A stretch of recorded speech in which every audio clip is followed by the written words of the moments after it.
హల్లెలూయా. దేవునికే మహిమ కలుగును గాక. ఈ ఉదయకాలపు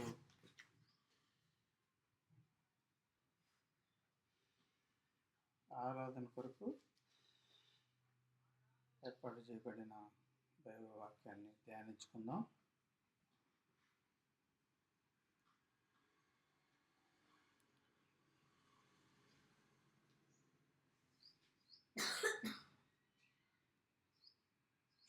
అపోస్తల కార్యాలు 12వ అధ్యాయము 5వ వచనాన్ని చదువుకుందాం. అపోస్తల కార్యాలు 12వ అధ్యాయము 5వ వచనం.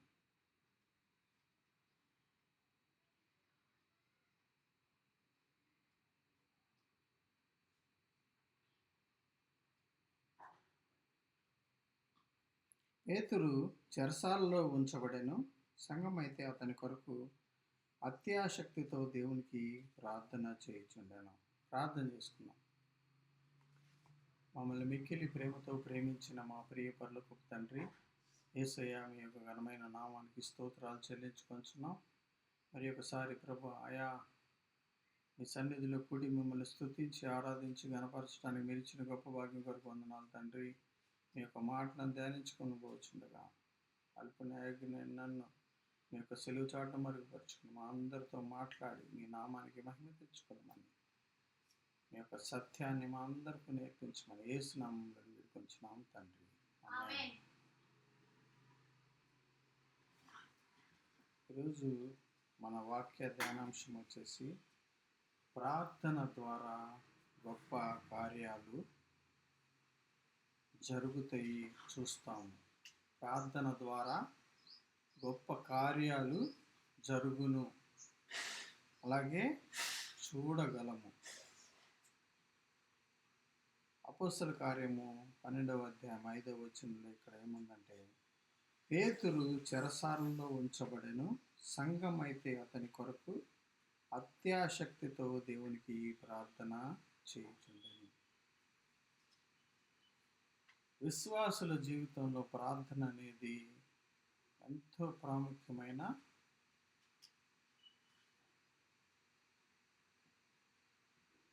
ఘట్టం. యేసయ్యను మనం జ్ఞాపకం చేసుకుంటే, యేసయ్య తన పరిచర్య చేస్తున్నప్పుడు సువార్తకు బయలుదేరటానికి ఉదయాన్నే సువార్తకు బయలుదేరే సమయంలో రాత్రి అంతా కూడా దేవుని సన్నిధిలో ప్రార్థిస్తూ దేవుని సన్నిధిలో గడిపి ఉదయాన్నే పరిచర్యకు బయలుదేరేవారు. యేసయ్య ప్రార్థన యొక్క ప్రాముఖ్యతను ఆయన చూపిన ఆ మాదిరిని మనం జ్ఞాపకం చేసుకుంటే, ప్రార్థన అనేది విశ్వాస జీవితంలో ఎంతో బలమైన గొప్ప కార్యాలు జరిగించటానికి అది ఒక సాధనముగా ఉన్నదని మనము గ్రహించగలుగుతాం.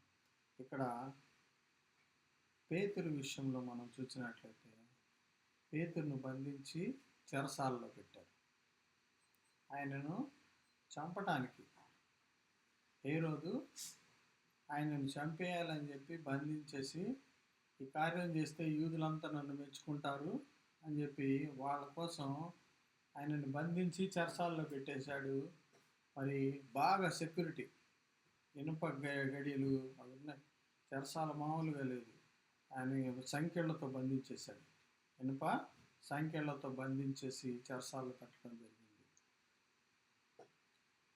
అయితే ఇక్కడ ఒక కార్యం జరిగింది. తను పరిచర్య చేస్తున్న సంఘం అయితే పేతురు గారు చెరసాలలో పెట్టడాన్ని బట్టి వారు ఎంతో బాధతో అత్యాసక్తితో దేవునికి ప్రార్థన చేయడం మొదలుపెట్టారు. ప్రార్థన చేస్తూ ఉన్నారు. అప్పుడు ఒక గొప్ప కార్యం జరిగింది. దేవుడు తన దూతను పంపించి చెరసాలలో ఉన్న పేతురును, ఆ బంధకాలలో ఉన్న పేతురును అక్కడి నుంచి విడిపించటం జరిగింది. అది ఎలా సాధ్యమైంది? సంఘము ప్రార్థించింది. అక్కడ పేతురు గారి కొరకు సంఘం అంతా కూడా అత్యాసక్తితో ప్రార్థన చేశారంట. అక్కడ వారి గొప్ప కార్యం చూశారా లేదా? దూత వచ్చి పేతురు గారిని విడిపించడం జరిగింది. ఆయన తీసుకొచ్చి ఆ వీధుల్లో నుంచి చక్కగా ఆయన ఎక్కడికైతే వెళ్ళాలో అక్కడ దాకా తీసుకొచ్చి దూత వెళ్ళిపోవడం జరిగింది. పేతురు గారు పైకి వచ్చి తలుపు కొడుతున్నాడు. వీళ్ళంతా కూడా ఇంకా సంఘం అంతా కూడా ప్రార్థన చేస్తూనే ఉంది.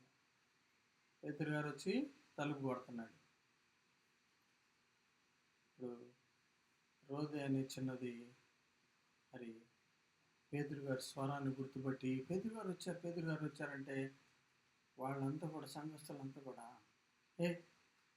మనం ప్రార్థన చేస్తాం, అక్కడ చరసాల్లో ఉన్నాడు, ఇప్పుడు ఎట్లా వస్తాడని చెప్పి ఆ అమ్మాయిలు మరి కంట్రోల్ చేయడానికి ట్రై చేశారు. కానీ మరలా కొడతాన్ని బట్టి గమనించుకొని మరి తలుపు తీసినప్పుడు పేతురు గారిని చూసి వారందరూ కూడా ఆశ్చర్యపోయారు.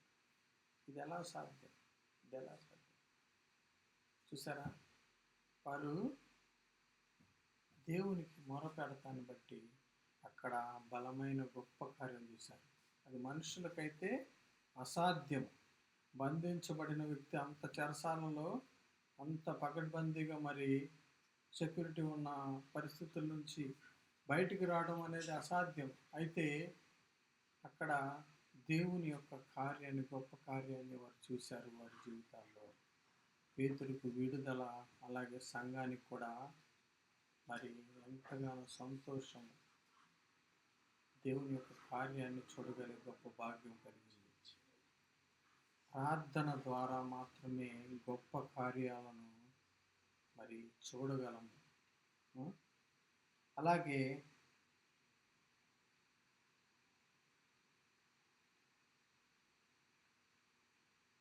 పాత నిబంధనలో హిజ్కియా అనే భక్తుని మనం జ్ఞాపకం చేసుకుంటే 2వ రాజుల గ్రంథము 19వ అధ్యాయము 14 నుంచి 19 వచనాలను ఒకసారి చదువుకుందాం. 2వ రాజుల గ్రంథము 19వ అధ్యాయము 14 నుంచి 19 వచనాలు చదువుకుందాం.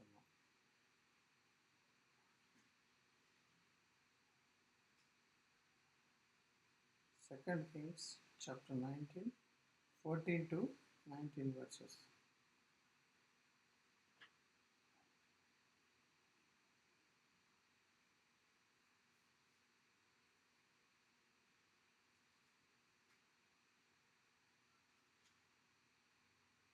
హిజ్కియా దూతల చేతిలో నుండి ఆ ఉత్తరము తీసుకొని చదివి యెహోవా మందిరములోనికి పోయి యెహోవా సన్నిధిని దానిని విప్పి పరచి యెహోవా సన్నిధిని ఇట్లని ప్రార్థన చేసెను.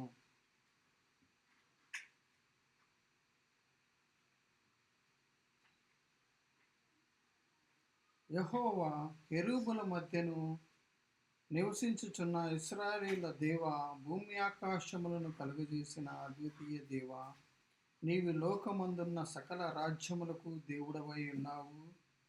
యెహోవా చెవియొగ్గి ఆలకింపుము. యెహోవా కన్నులు తెరచి దృష్టించుము.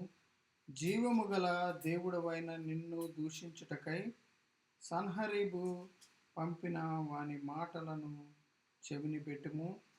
యెహోవా అషూరు రాజులు ఆ జనములను వారి దేశములను పాడు చేసి వారి దేవతలను అగ్నిలో వేసినది నిజమే. ఆ రాజ్యముల దేవతలు నిజమైన దేవుళ్ళు కాక మనుషుల చేత చేయబడిన కర్రలు రాళ్లే కనుక వారు వారిని నిర్మూలము చేసిరి.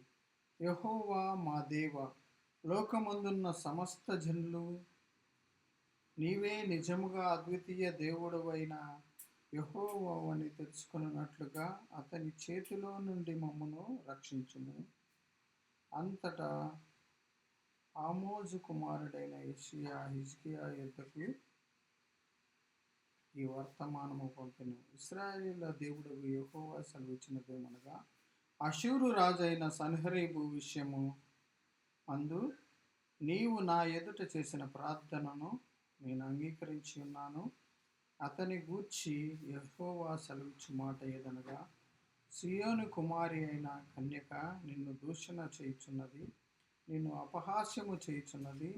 యెరూషలేము కుమారి నిన్ను చూచి తల ఊచుచున్నది.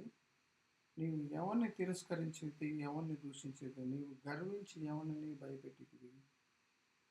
ఇశ్రాయేలు పరిశుద్ధ దేవునినే కదా. నీ దూతల చేత యెహోవాను తిరస్కరించి పలికించిన మాటలు ఇవే కదా.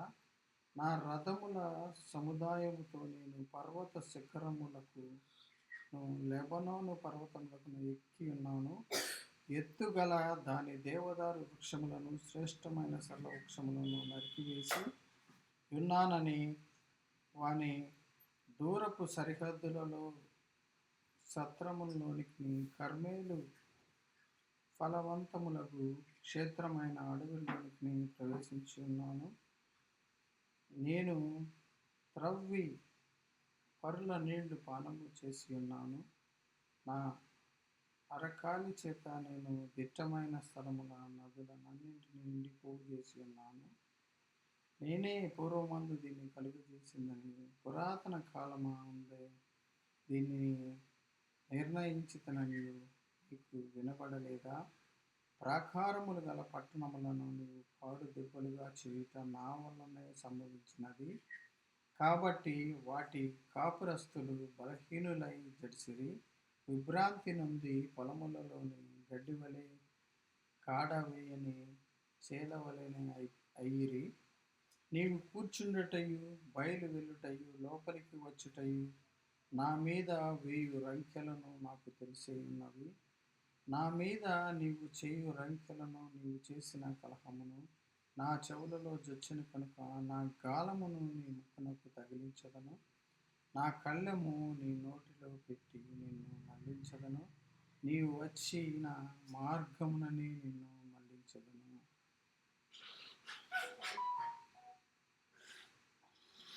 చూసారా, ఇక్కడ మరి హిజ్కియా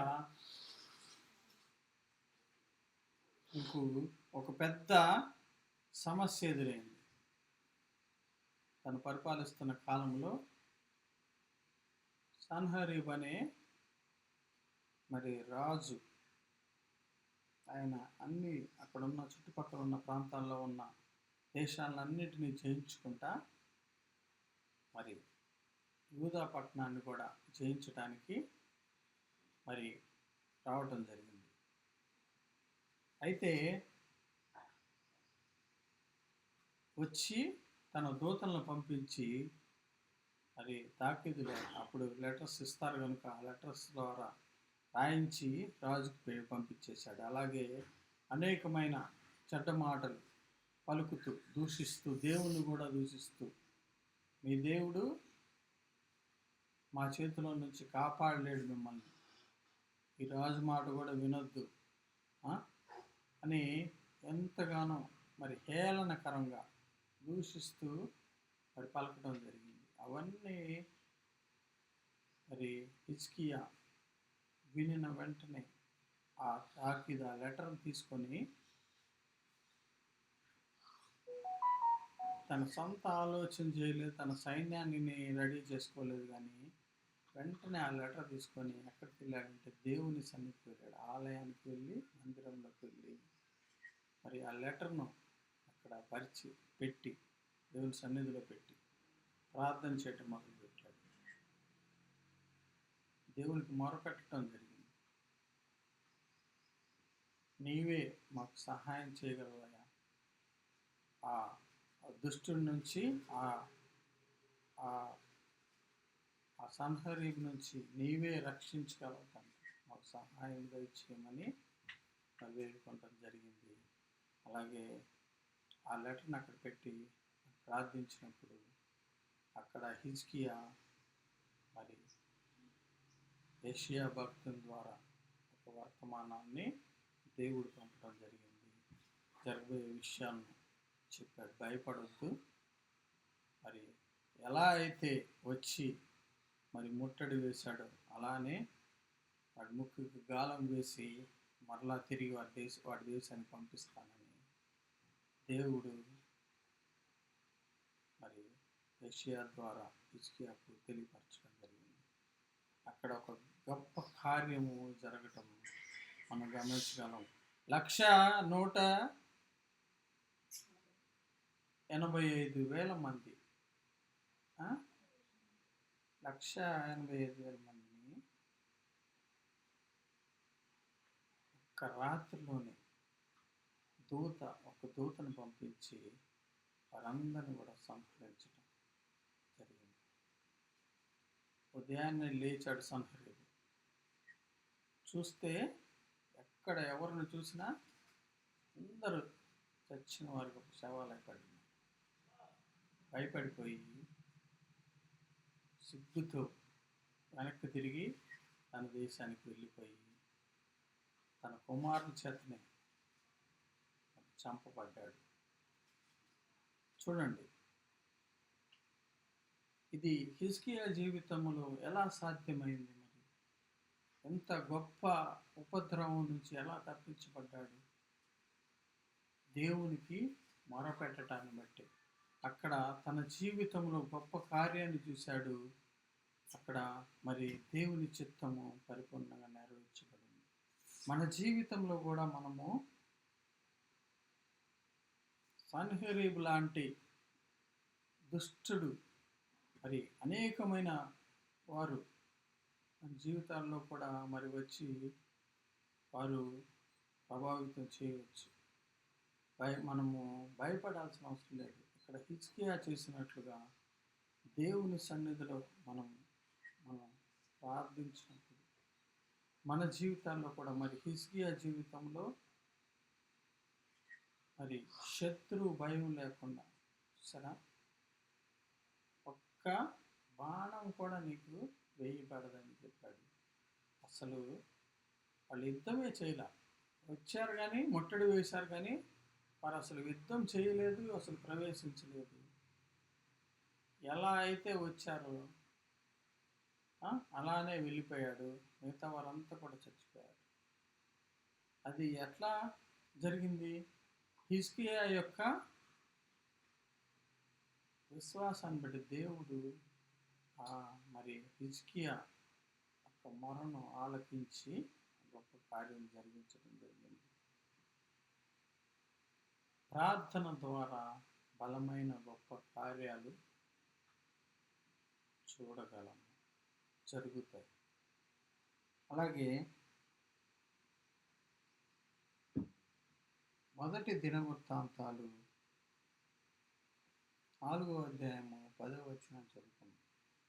మొదటి దినవృత్తాంతాలు 4వ అధ్యాయము 10వ వచనం చదువుకుందాం.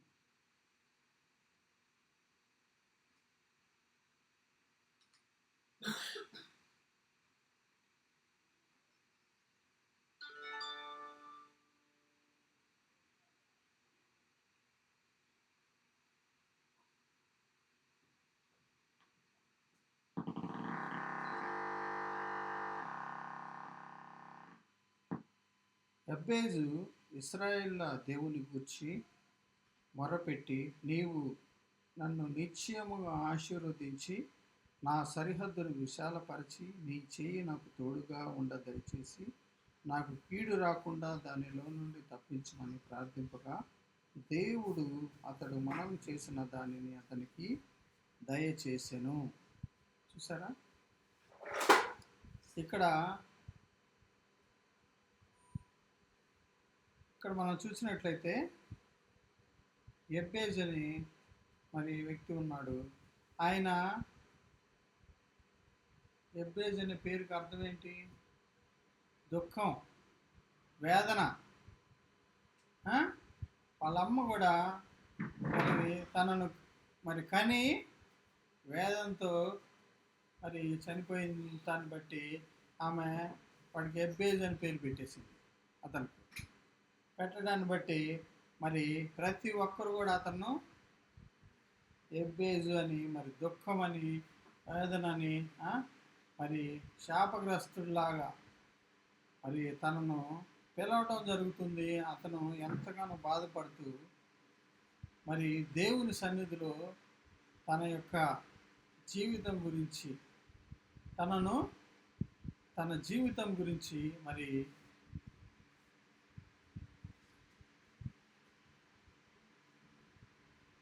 ఒక ఆలోచన కలిగి దేవుని సన్నిధిలోకి వచ్చి దేవునికి మొరపెట్టడం జరిగింది. ఇక్కడ 10వ వచనంలో చూస్తే మరి చక్కగా ఇశ్రాయేలు దేవుని గూర్చి మొరపెట్టి నీవు నన్ను నిత్యముగా ఆశీర్వదించి, చూసారా, ఇప్పుడు దాకా నేను మరి మా తల్లే నన్ను శాపగ్రస్తుడని అంది, అలాగే అంత ప్రజలందరూ కూడా దురదృష్టవంతుడని అలాంటి మాటలే పలుకుతూ ఉన్నారు. నేను ఆ జీవితంలో ఉండదలుచుకోలేదు. మరి నేను ఆశీర్వదించబడిన వాడిగా ఉండాలి. నన్ను నిశ్చయంగా ఆశీర్వదించు ప్రభువా అని మరి ప్రార్థించటం జరిగింది. చూసారా,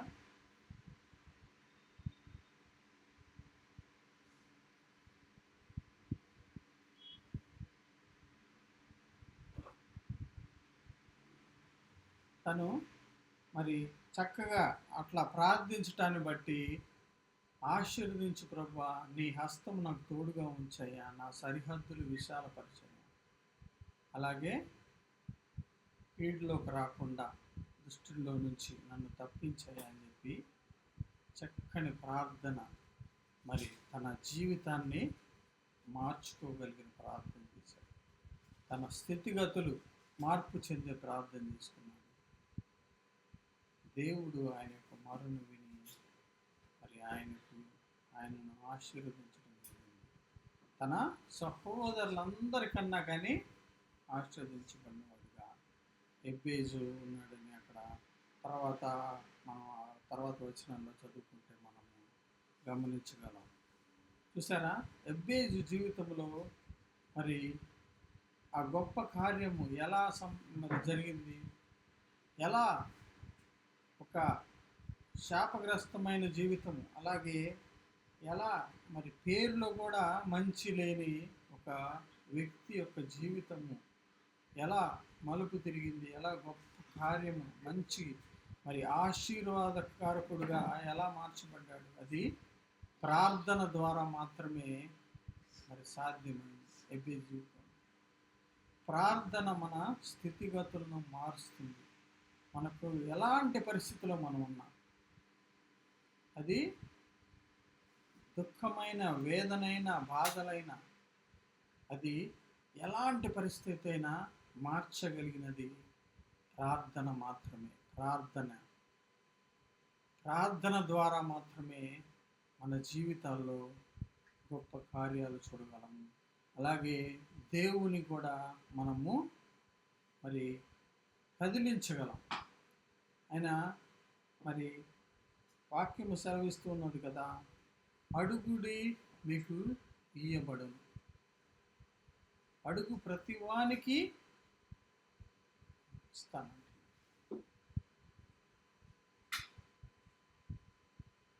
మన యేసయ్య ఇచ్చే దేవుడుగా ఉన్నాడు, ఆయన తీసుకునే దేవుడు కాదు.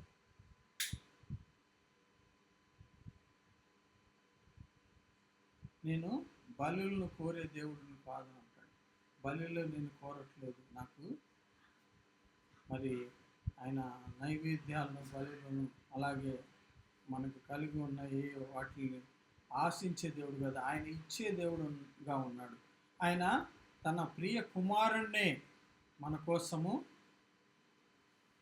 బలిగా అర్పించాడు. మనల్ని అంతగా ప్రేమించిన మన దేవుడు మరి ఆయన మన కోసమే సమస్తాన్ని ఇవ్వటానికి సిద్ధంగా ఉన్నాడు. అయితే మనమేం చేయాలి? అడగాలి.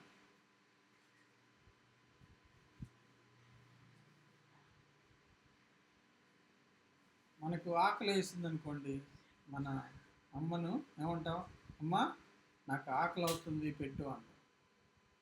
మరి ఈ లోకంలో మనమే అలా అడుగుతున్నప్పుడు మరి మన పరలోకపు తండ్రి, మన ప్రియ పరలోకపు తండ్రిని మనము అడిగి, మనకి ఏమి కావాలో అడిగి మనం పొందుకోవాలి. ఆయన నిత్యముగా దయచేసే దేవుడుగా ఉన్నాడు. అయితే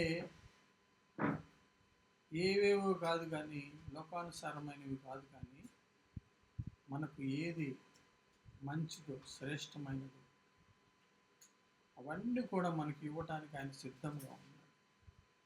మన ఆత్మీయ జీవితానికి, అలాగే మనం భవిష్యత్తులో కూడా మనం దేవునికి దూరమయ్యేవి వాటిల్లో ఆయన శ్రద్ధ చూపించడం, వాటిలో అవి ఇవ్వటానికి ఇష్టపడ్డ కానీ దేవునికి మరి దగ్గరగా జీవించడానికి, దేవుణ్ణి మహిమపరిచే విధంగా మనం ఉండలాగిన సమస్తాన్ని దయచేయడానికి ఆయన సిద్ధంగా ఉన్నాడు. మనం కూడా ఈ ఎబ్బేజు చేసిన ప్రార్థనను ఖచ్చితంగా చేయాలండి. క్రైస్తవులుగా ఉన్న ప్రతి ఒక్కరు కూడా ఎబ్బేజు చేసిన ప్రార్థనను చేయాలి. దినవృత్తాంతాలు 1వ గ్రంథము 4వ అధ్యాయము 10వ వచనము మరి ఇది తర్వాత చక్కగా ధ్యానించుకోండి. ఈ ప్రార్థనను ప్రతి దినము మీరు మీ పర్సనల్గా, అలాగే కుటుంబంలో కూడా ప్రార్థించవలసిందిగా. మరి అదే ప్రార్థన ఎబ్బేజు ఏ విధంగా అయితే ప్రార్థన చేశాడు, అయ్యా నన్ను ఆశీర్వదించు, నా సరిహద్దులు విశాలపరచు, అలాగే నీ హస్తాన్ని నాకు తోడుగా ఉంచు, మరి ఏ కీడులో కూడా నేను ప్రవేశించకుండా నాకు కాపుదల అనుగ్రహించాను, నీ డివైన్ ప్రొటెక్షన్ నాకు అనుగ్రహించాను ప్రార్థన చేశాడు. ఇది మరి పొందుకున్నాడు. అలాంటి ప్రార్థన మనందరం కూడా చేయాలని దేవుడు ఈ దినాన మనకు మరి జ్ఞాపకం చేస్తూ ఉన్నాడు. అలాగే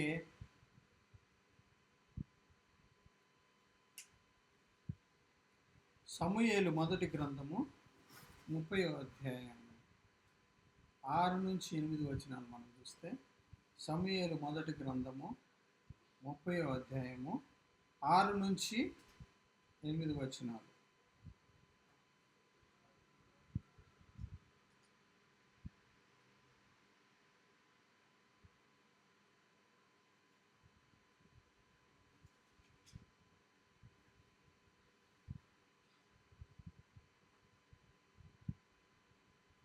దావీదు మిక్కిలి దుఃఖపడెను, మరియు తమ తమ కుమారులను బట్టి కుమార్తెలను బట్టి జనులందరికీ ప్రాణము విసికినందున రాళ్ళు రువి దావీదును చంపుదము రండని వారు చెప్పుకొనగా, దావీదు తన దేవుడైన యెహోవాను బట్టి ధైర్యము తెచ్చుకొనెను.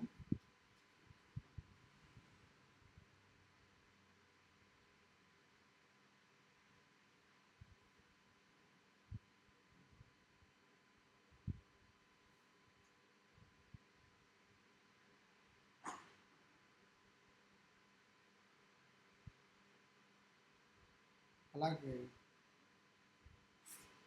8వ వచనంలో మనం చూసినట్లయితే, నేను ఈ దండును తరిమిన ఎడల దానిని కలుసుకొందునా అని యెహోవా యొద్ద దావీదు విచారణ చేయగా, యెహోవా తరుముము, నిశ్చయముగా నీవు వారిని కలుసుకొని తప్పక నీ వారినందరినీ దక్కించుకొందువని సెలవిచ్చెను. చూసారా, ఇక్కడ ఒక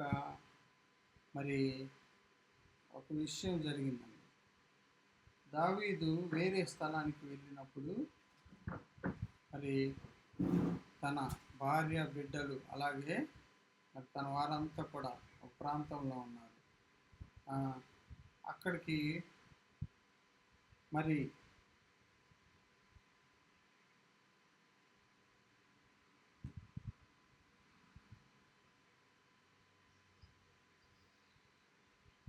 దావీదు యొక్క శత్రువులు మరి వచ్చి ఆ ప్రాంతాన్ని అంతా కూడా మరి తగలబెట్టేసి వారిని, భార్యని, పిల్లల్ని, అలాగే అవి కలిగి ఉన్న వాటిలన్నిటిని తీసుకొని మరి వెళ్ళిపోవడం జరిగింది. అయితే కొంతమందిని విడిచిపెట్టేశారు. ఇంకా వాళ్ళు పనికిరారులే అన్న వాళ్ళని విడిచిపెట్టేసి వెళ్ళారు. వాళ్ళంతా కూడా మరి దావీదు తిరిగి వచ్చినప్పుడు చూస్తే అంత కాలిపోయింది. దావీదు ఉన్న ప్రాంతం అంతా కాలిపోయి ఏమి కూడా అక్కడ లేదు. చూస్తే తన భార్య పిల్లలు కూడా లేరు, అలాగే తన పనివారు ఎవరు లేరు అసలు. అందరిని అది చూసి దావీదు ఎంతగానో మరి దుఃఖపడుతూ మరి అస్సలు ఇంకా తన దగ్గర శక్తే లేనట్టుగా మరి అంతగా మరి తను నిరుత్సాహంలోకి. ఆ సమయంలో మరి అక్కడ ఉన్న వాళ్ళు కొంతమంది విడిచిపెట్టబడ్డారు కదా, వాళ్ళందరూ కలిసి రాళ్ళు తీసుకొని, మరి ఇదంతా దావీదు వల్ల జరిగింది, రాళ్ళు తీసుకొని ఆయన చంపేద్దాం రండి అని చెప్పి అందరు కూడా రాళ్ళు తీసుకొని దావీదును మరి అసలుకే తను అంత కోల్పోయి దుఃఖంలో ఉంటే దావీదుకు ధైర్యం చెప్పాల్సింది పోయి వాళ్ళు రాళ్ళు తీసుకొని వచ్చి నీ వల్లే జరిగింది, నీ వల్లే మా వాళ్ళందరినీ కూడా తీసుకొని వెళ్ళిపోయారు, నువ్వు ఒక చేతగాని వాడివి అని చెప్పి ఆయనను మరి ఎంతగానో మరి దూషిస్తూ మరి అవమానపరచడం జరిగింది. అయితే దావీదు వారు అంటున్న దాన్ని బట్టి కానీ లేకపోతే తను అక్కడ జరిగిన పరిస్థితులను బట్టి మరి కుంగిపోయాడు కానీ నిరుత్సాహపడలేదు. అక్కడ మరి రాయబడిన మాట, దేవుణ్ణి బట్టి ధైర్యం తెచ్చుకొని దేవుని సన్నిధికి వెళ్ళి మొరపెట్టడం జరిగింది, దేవుని దగ్గర విచారణ చేయడం జరిగింది. దావీదుకున్న గొప్ప లక్షణం ఏంటంటే ఆయన దేవుని దగ్గర విచారణ చేసేవాడు ప్రతిదీ. అందుకనే మరి దావీదు దేవుని యొక్క హృదయానుసారుడిగా పిలువబడ్డాడు. దేవుడు నా హృదయానుసారుడైన వ్యక్తి అని దావీదు మరి ఇశ్రాయేలును పరిపాలించినంత కాలం 40 సంవత్సరాలు వారిని పరిపాలించాడు. అయితే ఏ ఒక్క యుద్ధంలో కూడా తను ఓటమి చూడలేదు. తన జీవితంలో ఓటమి అనేది చూడలేదు. ఎందుని బట్టి దేవుడు దావీదుకు తోడుగా ఉన్నాడు. అయితే దావీదు దేవుని ప్రతి విషయంలో దేవుని దగ్గర మొరపెట్టి దేవుని దగ్గర విచారణ చేసి తన జీవితంలో గొప్ప కార్యాలు చూశాడు. ఇక్కడ కూడా మరి విచారణ చేయగానే దేవుడు సెలవిచ్చాడు, వెళ్ళు, తరుము, నువ్వు వారిని నిత్యముగా కలుసుకుంటావు, ఎక్కడైతే ఉన్నారో నువ్వు కోల్పోయిందంతా కూడా మరలా తిరిగి తెచ్చుకుంటామని మరి సెలవు ఇవ్వటం జరిగింది. దాన్ని బట్టి ధైర్యం తెచ్చుకొని మరి తన దగ్గర ఉన్నవారిని తీసుకొని బయలుదేరాడు. వెళ్ళి శత్రువులతో యుద్ధం చేసి మరి అక్కడ వారందరినీ కూడా సంహరించేసి వాళ్ళంతా అప్పటికే మరి వేరే వేరే స్థానంలోంచి ఎక్కడి నుంచో కొల్ల సొమ్ములన్నీ తెచ్చుకొని పెట్టుకొని వారు దావీదు దగ్గర ఉన్న వాళ్ళు మరి ఉన్న వాటిని కూడా తీసుకుని వెళ్ళి ఇంకా చక్కగా ఇదంతా సొమ్మంతా ఇంకా పంచుకోలేదు కానీ చక్కగా రాత్రి ఎంజాయ్ చేస్తూ ఉన్నారు, చక్కగా మరి మత్తులుగా ఉన్నారు. ఆ సమయంలో మరి వెళ్ళి దావీదు వారందరి మీద పడి వారిని చంపేసి మరి తను కోల్పోయిందే కాకుండా అలాగే పళ్ళ సొమ్మును కూడా అంతటిని తీసుకొని తిరిగి తన ప్రాంతానికి రావడం జరిగింది. అంత మరి గొప్ప కార్యము ఎలా జరిగింది దావీదు జీవితంలో. సర్వము కోల్పోయిన స్థితిలో నుంచి మరి సమస్తాన్ని తిరిగి తెచ్చుకోవడమే కాదు కానీ కొల్ల సొమ్మును కూడా ఇంకా ఎడిషన్గా రెండంతలుగా అని వాక్యంలో మనం పలుమార్లు చూస్తూ ఉంటాం, రెండంతలు మేలని. అట్లానే దావీదుకు తను పోయిందే కాకుండా ఇంకా శత్రువు యొక్క మరి వాడు దోచుకొని అనేక మంది దగ్గర కూడబెట్టుకున్నది కూడా మరి తిరిగి దావీదు మరి తీసుకొని రావటం జరిగింది. తెచ్చి అందరికి పనిచేసాడు. తనతో ఉన్న వారికి అలాగే అక్కడున్న వారికి అందరికీ తన ప్రజలకు అందరికి కూడా పంచడం జరిగింది. చూడండి ఎంత గొప్ప కార్యము మరి దావీదు చూశాడు. మరి అలానే కుంగిపోయిన స్థితిలో ఉండి నిరుత్సాహంగా ఉండి మరి వాళ్ళలాగానే అట్లానే మాట్లాడుతూ ఏం చేసావు ప్రభా మనం అంటూ ఉంటాం. నువ్వేం చేస్తున్నావయ్యా, ఏం చేసావు ఆ జీవితాల్లో? అప్పటికి ఎన్నో కార్యాలు మనం చూస్తూ ఉంటాం మన జీవితాల్లో. ఆయన లేకుండా మరి మనం ఒక్క అడుగు కూడా ముందుకు వేయలేమండి. లోకంలో మన శత్రువు అపవాది మరి గర్జించే సింహంలాగా ఎవరిని మింగుదునా అని తిరుగుతూ ఉన్నాడు. వాడికి ఛాన్స్ వస్తే మింగడానికి చూస్తున్నాడు. అలాంటి పరిస్థితుల్లో మరి మనము సురక్షితంగా క్షేమంగా మరి ఇంకను సజీవు లెక్కలో ఉన్నామంటే ప్రతి అపవాది యొక్క మరి వాడి తంత్రాల నుంచి వాడి యొక్క అటాక్స్ నుంచి మనం కాపాడబడుతున్నామంటే అది కేవలం ఆయన కృప తప్ప వేరొకటి లేదు. మరి అట్లాంటి పరిస్థితుల్లో కూడా మరి మనమైతే ఏం చేసావు ప్రభు, నాకేం జరిగింది ప్రభు, ఇంకేం కావాలి? మనల్ని ఆయన మనం ప్రేమిస్తున్న దేవుడుగా ఉన్నాడు. మన కొరకు ఆయన తన స్వరక్తాన్ని ఇచ్చాడు. ఆ చివరి రక్త బిందు వరకు మన కోసమే దారిపోసాడు. మరి అంతకన్నా అంతకు మించి మనకేం కావాలి? ఆయన మన పట్ల ప్రణాళిక కలిగి ఉన్నాడు. అయితే మనము నెగిటివ్ థాట్స్ పెట్టుకొని నెగిటివ్ ఆలోచనతో ఉండకుండా దావీదు ఏ విధంగా అయితే దేవుణ్ణి బట్టి ధైర్యం తెచ్చుకొని మరి ముందుకు సాగాడు. దేవుని సన్నిధిలో ప్రార్థించి విచారణ చేసి మరి దేవుని దగ్గర నుంచి ఆ జవాబు పొందుకొని మరి గొప్పగా వెళ్ళి శత్రువుతో పోరాడి మరి తనకు కలిగిందంతా కూడా తిరిగి తెచ్చుకున్నాడు. మనం కూడా దేవుని సన్నిధిలో ప్రార్థించే వారంగా ఉండాలి. మన జీవితంలో మనం కోల్పోయినవన్నీ మనం పొందుకోవాలంటే శత్రువుతో పోరాడాలి.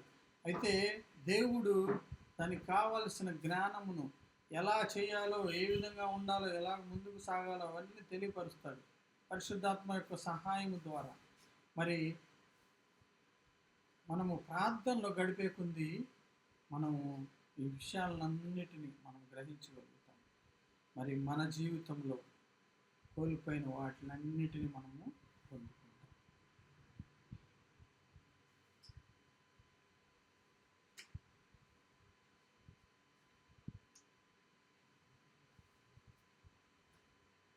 మరి ఒక వ్యక్తిని జ్ఞాపకం చేసుకొని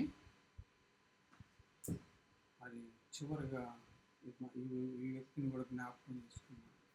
ఆదికాండము 32వ అధ్యాయము 9 నుంచి 30 వచనాలు ఉన్నాయి. అవి నేను అన్నీ చదివించట్లేదు, కానీ అక్కడ జరిగిన విషయాలు చెప్తా ఉంటా. కొద్దిగా చదివి ఆదికాండము 32వ అధ్యాయము 9 నుంచి 30 వరకు.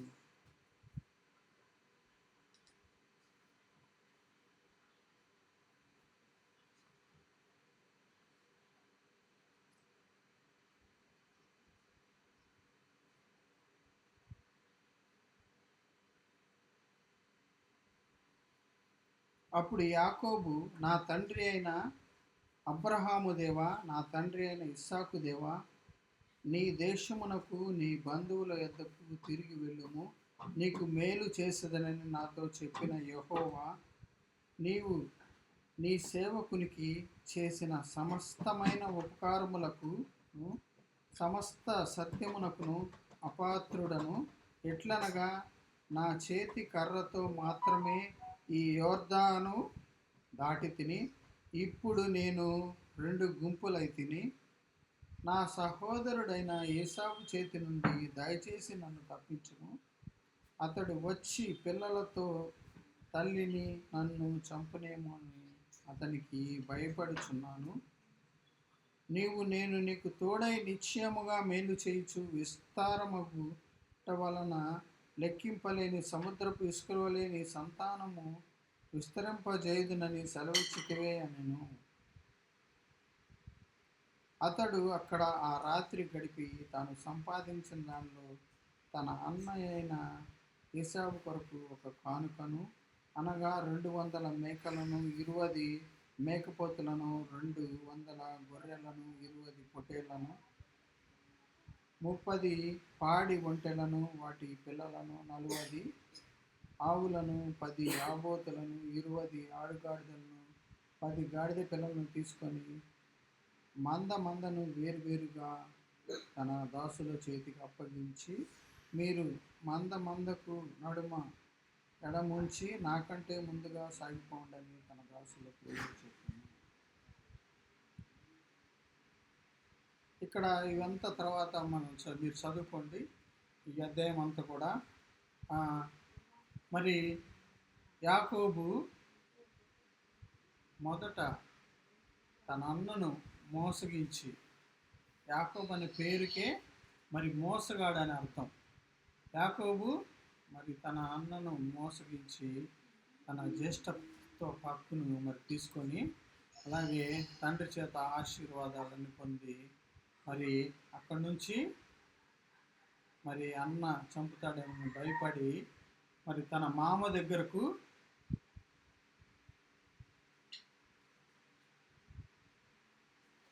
పారిపోవడం జరిగింది. అయితే ఒట్టి చేతులతో తన మామ దగ్గరికి వెళ్ళాడు, లాబాను దగ్గరికి. అక్కడ మరి వెళ్తూ ఉన్న సమయంలో దేవుడు ఆయనను దర్శించాడు. ఒక తలగడ పెట్టుకున్నాడు రాయికి. అక్కడ విశ్రమించేటప్పుడు దేవుడు ఒక దర్శనాన్ని చూపించాడు. నిశ్చయంగా మళ్ళా నిన్ను తీసుకొని వస్తాను, నిన్ను ఈ దేశానికి తీసుకొస్తాను, నిన్ను ఆశీర్వదిస్తానని చెప్పాడు. అయితే కొంతకాలం తన మామ దగ్గర పనిచేశాడు. తర్వాత తన భార్యలను, పిల్లలను, అలాగే తన కలిగిన తన మరి సేవకులను అందరిని, పనివారిని అందరిని తీసుకొని మరలా ఆ సమయం వచ్చినప్పుడు మరలా బయలుదేరి వస్తూ ఉన్నాడు. అయితే కొంత దూరం వచ్చిన తర్వాత మరి దేవునికి మొరపెడుతున్నాడు. మరి నీవు నన్ను ఆశీర్వదిస్తానన్నావు, మా స్థలానికి తీసుకొని వస్తానన్నావు కదా. అయితే మరి మా అన్న చేతిలో నుంచి నన్ను కాపాడాయి. మరి మా అన్న అయితే మా అన్నని నేను మోసం చేశాను కాబట్టి మరి నేను కనిపిస్తే మా అన్న మరి నన్ను చంపేస్తాడేమో, నా పిల్లల్ని, నా కలుగుని మరి అని భయపడుతూ దేవుని సన్నిధిలో మొరపెడుతున్నాను.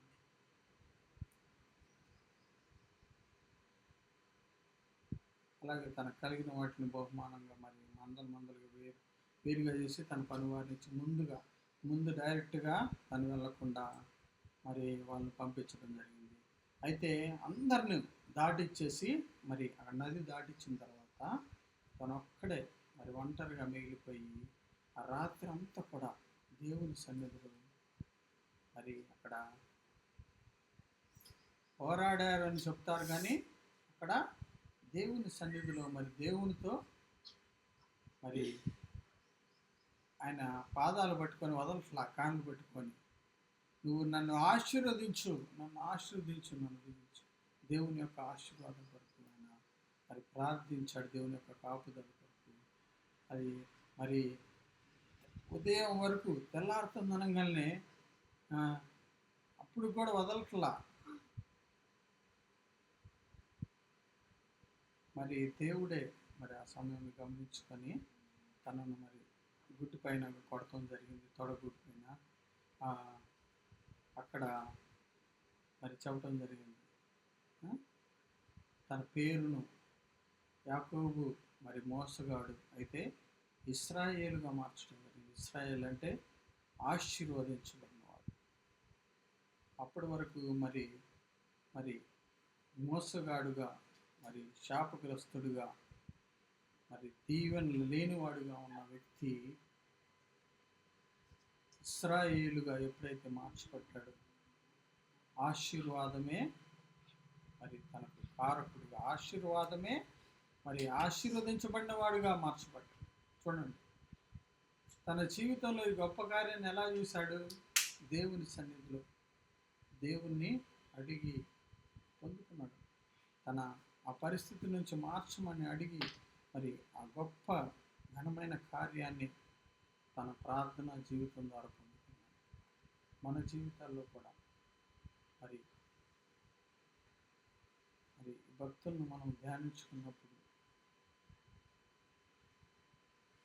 మనలో ఉన్న మరి మనం ఇంకా ఆశీర్వదించబడలేని పరిస్థితిలో ఉంటే మరి ఈ సమయంలోని దేవుని సన్నిధిలో మొరపెట్టడం ప్రారంభించండి. హెబ్బేజు లాగా, యాకోబు లాగా, దావీదు లాగా, అలాగే హిజ్కియా, అలాగే మరి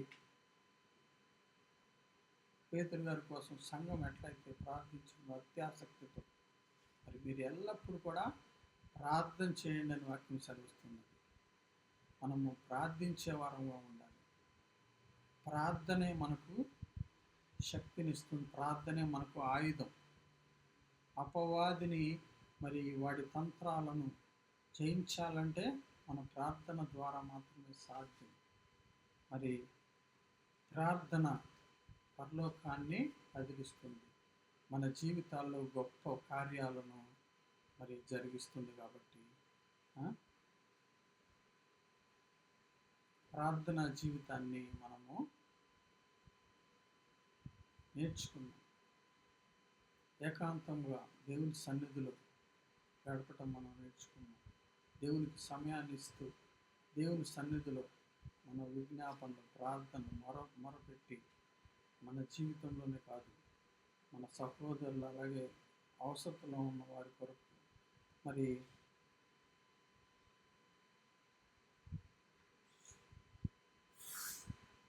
వాక్యంలో సెలవు చెప్పబడిన రీతిగా మీలో ఎవరైనా రోగిగా ఉంటే సంఘ పెద్దలను పిలిపించుకొని మరి వారి చేత ప్రార్థన చేయించుకోమని వాక్యం సెలవిస్తున్నాను. విశ్వాస సహితమైన ప్రార్థన ఆ రోగిని స్వస్థపరుస్తుందని వాక్యం సెలవిస్తున్నాను. చూడండి, అంటే భక్తి పరులైన మరి సంఘ పెద్దలను, నాయకులను మరి సంఘాల్లో నియమించుకోవాలి. ప్రార్థన చేసేవారుగా మరి దేవుని ఎడల భయభక్తులు కలిగిన వారు సంఘ పెద్దలుగా ఉంటే మరి ఇలాంటి గొప్ప కార్యాలు మరి ఆ సంఘాల్లో జరుగుతాయి. దేవుడు సెలవిచ్చిన మరి ఆ మాటలను మనము జ్ఞాపకం తీసుకోవాలి. ప్రార్థన అనేది ప్రతి పరిస్థితులను మార్చగలదు.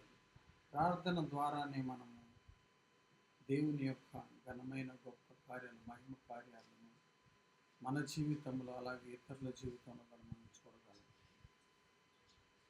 మరి ఈ కొద్ది మాటలు దేవుడు మన హృదయాల్లో ముద్రించి నిరంతరంగా ఫలింపచేయని కాక. ఆమె మన మధ్యలో సిస్టర్ గారు వచ్చి చెప్పబడిన వాక్యం నిమిత్తం ప్రార్థన చేస్తారు. పవర్ కట్ అవటం వలన లైవ్ ఇవ్వలేకపోయాము. సిస్టర్ గారు వచ్చి మనల్ని ప్రార్థనలో నడిపిస్తారు.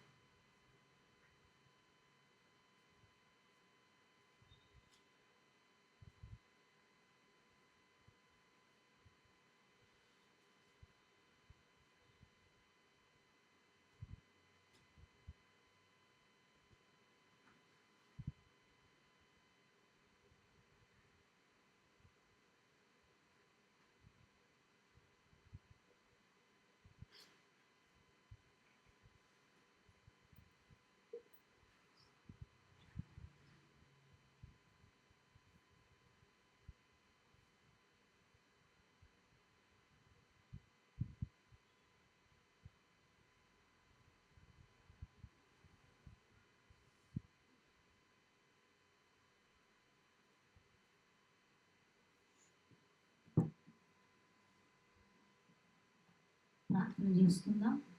మహాపరిశుద్ధుడా, ప్రేమగల యేసయ్య, పరిశుద్ధమైన వందనాలు పాదాలకు వందనాలు స్తోత్రాలు చెల్లిస్తున్నాము తండ్రి.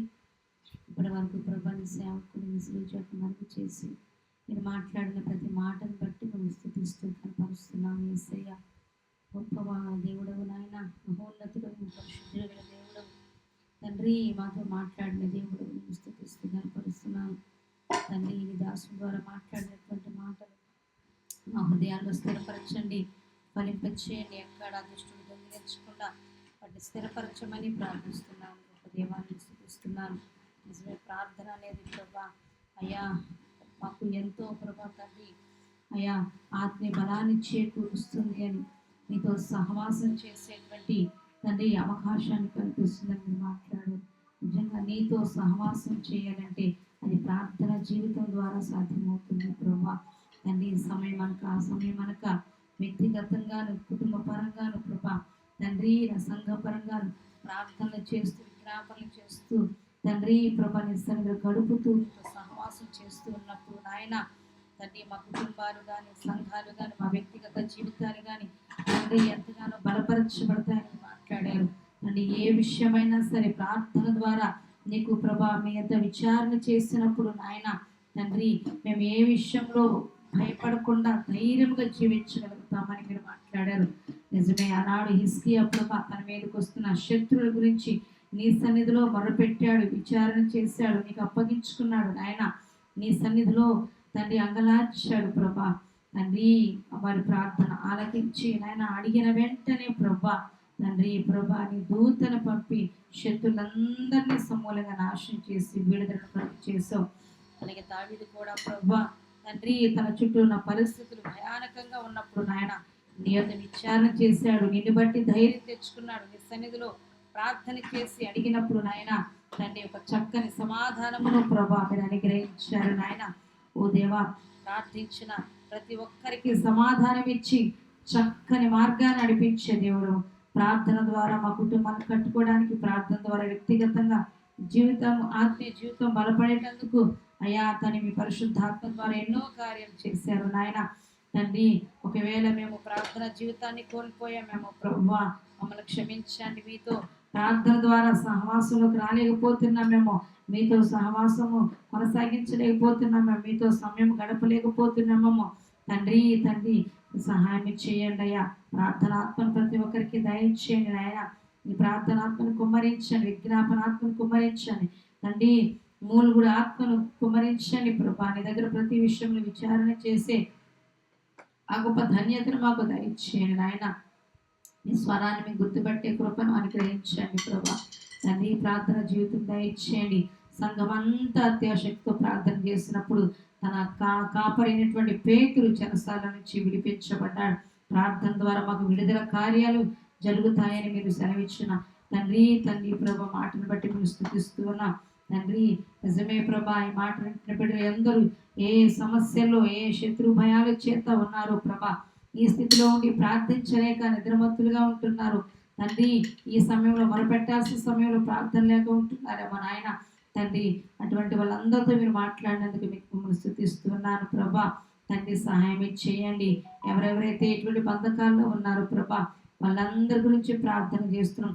అందరికి విడుదలను ప్రసాదించండి నాయన. విమోచన దయచేయండి, రక్షణ దయచేయండి కృపా కనికరం కలిగిన దేవానికి స్తోత్రం. ఎవరెవరి గృహాల్లో కుటుంబస్తులు రక్షణలు లేకుండా ఉన్నారో ప్రభా ఆ రక్షణ కార్యాలు జరుగున్నట్లుగా ఒక్కొక్కరికి ప్రార్థనాత్మను అనుగ్రహించి తండ్రి, విజ్ఞాపన చేసే ఆత్మను అనుగ్రహించి తండ్రి ఈ సన్నిధిలో మొరపెట్టినట్లుగా సహాయం దయచేయండి తండ్రి. వాక్యం చెప్పినటువంటి నీ దాసుని నీ శిలువ చాటును ఇంకా మరుగు చేసి ప్రభా తండ్రి నీ ఆత్మతో అభిషేకించి నీ చిత్తం నెరవేర్చినట్లుగా ముందుకు నడిపించామని ప్రార్థిస్తున్నాను. వారి కలిగిన సమస్తాన్ని మీరు ఆశీర్వదించండి ప్రభా. ఈ సమయంలో నాయన వ్యక్తమైన వాక్యము విన్నటువంటి ప్రతి ఒక్కరిలో కూడా నూరంతరగా ఫలింపచేసి నీ ఆత్మచేత ముద్రించి తండ్రి ఆ వాక్యానుసారంగా జీవించేటువంటి మీ కృపను, పరిశుద్ధాత్మ సహాయమును, నింపుదల శక్తిని తండ్రి దయచేయమని ఈ మనవులన్నీ యేసయ్య పేరిట అడిగి ప్రార్థించి పొంది ఉన్నాము మా తండ్రి. ఆమేన్. పాట పాడుతూ ఉండగా దేవునికి ఆఫీస్ సమర్పించుదాం. హల్లెలూయా.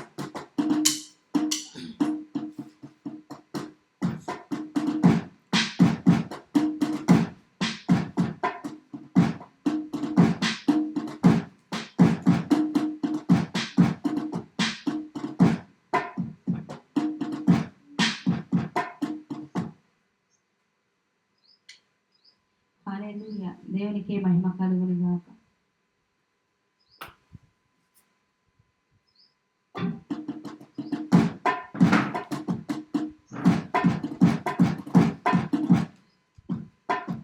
నీవు నా తోడు ఉన్నావయ్యా, నాకు భయమేలా నా యేసయ్యా.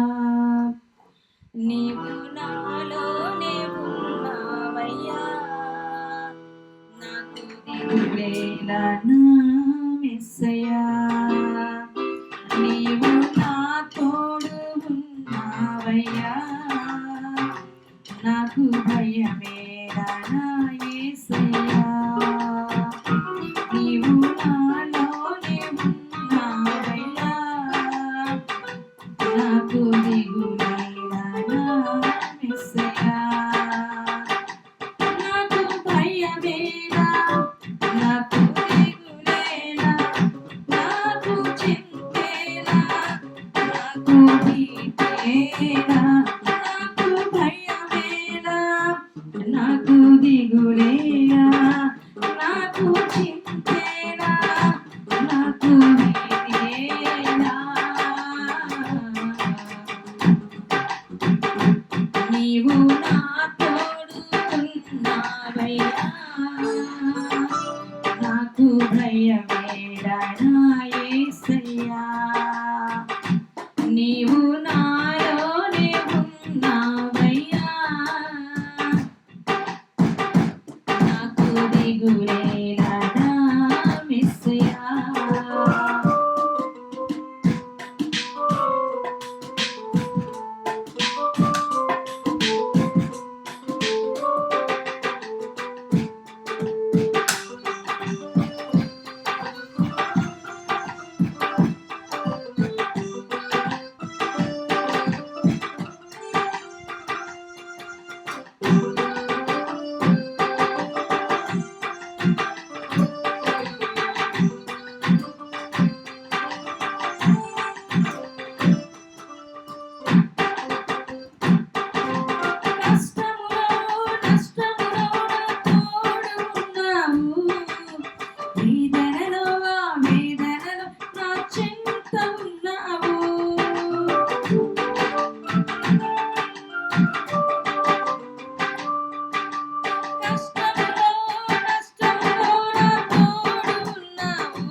నీవు నా తోడు ఉన్నావయ్యా, నాకు భయమేలా నా యేసయ్యా. నీవు నాలోనే ఉన్నావయ్యా, నాకు దిగులేలా నా యేసయ్యా. నాకు భయమేలా, నాకు దిగులేలా, నాకు చింతేలా, నాకు భీతేలా. నాకు భయమేలా, నాకు దిగులేలా, నాకు చింతేలా, నాకు భీతేలా. దేవా దేవా నీకే స్తోత్రం, దేవా దేవా నీకే స్తోత్రం, దేవా దేవా నీకే స్తోత్రం, దేవా దేవా నీకే స్తోత్రం, దేవా దేవా నీకే స్తోత్రం, దేవా దేవా నీకే స్తోత్రం, దేవా దేవా నీకే స్తోత్రం, దేవా దేవా నీకే స్తోత్రం. నీవు మా తోడు ఉన్నావయ్యా, నాకు భయమేలా నా యేసయ్యా. నీవు నాలోనే ఉన్నావయ్యా, మాకు దిగులేలా మా యేసయ్యా. హల్లెలూయా. దేవునికే సమస్త మహిమ ఘనత ప్రభావములు కలుగునుగా. ఆమేన్.